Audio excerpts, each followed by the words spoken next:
Hanggat may nakikinig, hindi titikom kanyang bibig. Sa taglay niyang kulit, tsak ika'y mapapaibig. Ang bibi mo at ang bibi ko. I love you! Love you, pare. Bibo!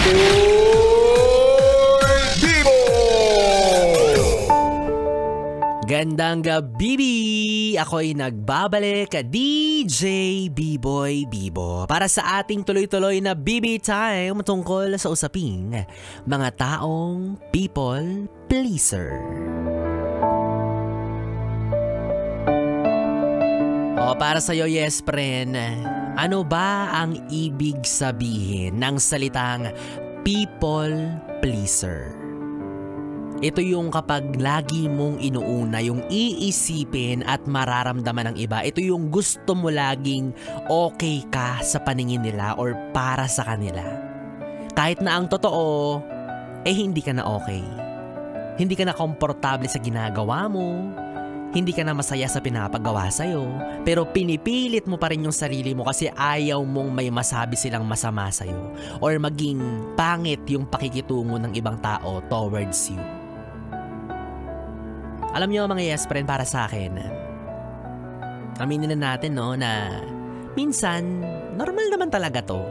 I mean, sabi nga nila 'di ba, sa ngalan ng pakikisama.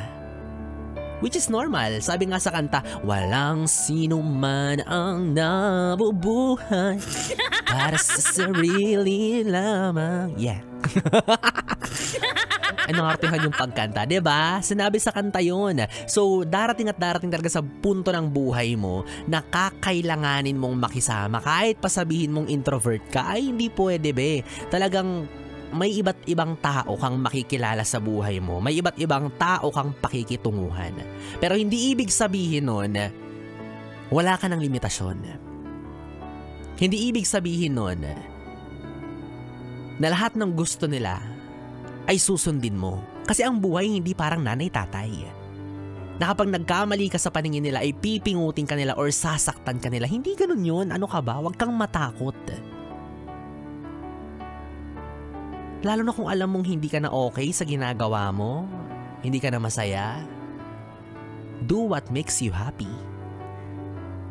Kesa naman yung gawin mo yung isang bagay para lang maging pabor sa kanila. Matuto kang magsabi ng ayoko, ng hindi, no, diba? Swiper, no swiping. Ano kasi Dora be? Diba? Okay lang yun. Okay lang humindi. Lalo na sa mga pagkakataong kailangan. Alam kong fan ka ng Yes FM, no? Pero matuto ka pa rin magsabi ng no. Huwag puro yes, yes, yes. Sa radyo, tsaka sa istasyon na pinapakinggan mo, dapat yes, yes, yes. Diba? Yes FM. Pero sa buhay, matuto kang magsabi ng no. 2 letters lang yan. Napakaikling salita. Pwedeng-pwede mong gamitin. Pwedeng-pwede mong sabihin. Tandaan mo, magkaiba ang konsepto ng pagiging mabait versus pagiging mabuti. Biboy, ano bang difference nun? Hindi ko alam kasi parehas akong hindi ganon.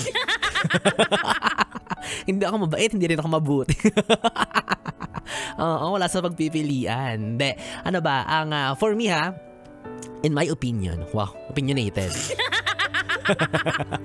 Ang mabait, kahit anong matanggap na lait o salitang masasakit, hindi pa rin nagagalit. Ay, ako nga kahit di naman masakit yung sinabi sa akin, nagagalit ako agad eh. Kaya hindi rin talaga ako mabait, di ba? Kumbaga, ang taong mabait, gagawin lahat ng pinapagawa sa kanila. Di ba? Gagawin nila kahit pa makakasama sa kanila. Kasi nga, mabait sila eh. Kalimitan, sunod-sunuran. Kaya most of the time, sad to say, sila rin yung mga taong naaabuso madalas. Imagine, wala namang masama sa pagiging mabait. In fact, tinuturuan tayo ng mundo or ng mga tao na as long as or as much as possible, maging mabait ka sa kapwa mo. Kasi ngayon yung maganda. Yun yung mabuti. 'Di ba? Pero kung yun yung magiging dahilan, kung ang pagiging mabait ang magiging rason para maabuso ka, para masaktan ka ng paulit-ulit. Well, I think, paminsan-minsan, okay lang na maubusan ka ng bait. Diba? Okay lang. Ayos lang na hindi ka palaging mabait. Kaya dito papasok yung second option mo na kung ayaw mong maging mabait na tao, pero gusto mo pa rin maging okay yung pakikitungo mo sa kapwa mo, then choose the other option, which is being mabuti. Ano ba yung pagiging mabuti? Ito yung, oo, maayos pa rin yung pakikitungo mo sa ibang tao, pero alam mo pa rin kung hanggang saan ka magsasabi ng oo. Alam mo yung limitasyon mo. Alam mo kung ano yung mga bagay na ayaw at gusto mo. At saka alam nyo, isa lang din naman yung lesson na tinuturo sa atin kung bakit hindi tayo dapat maging people pleaser.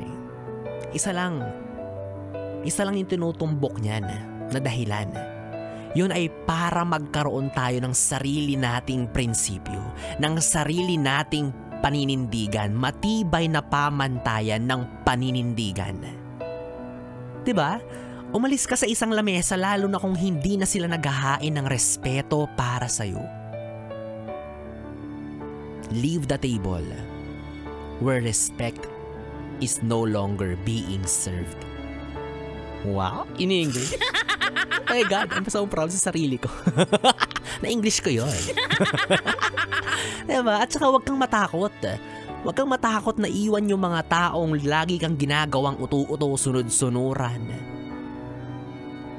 Gawin mo yan sa kahit sino, kahit sa boss mo. Oo. Huwag kang matakot. Diyos ko, boss mo lang yan, empleyado lang din.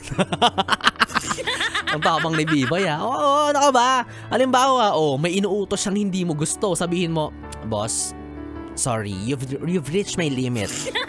Boss, natuto na ako. Ayoko na. Tinuruan ako ni Biboy. Hindi na po ako people pleaser, boss. Sorry ha. Kasi, bakit ako mag-a-adjust sa gusto mo? Hello? Gawin mo yan. Tinan mo. Ayun, kinabukasan wala ka ng trabaho. Ay, basta yes, friend.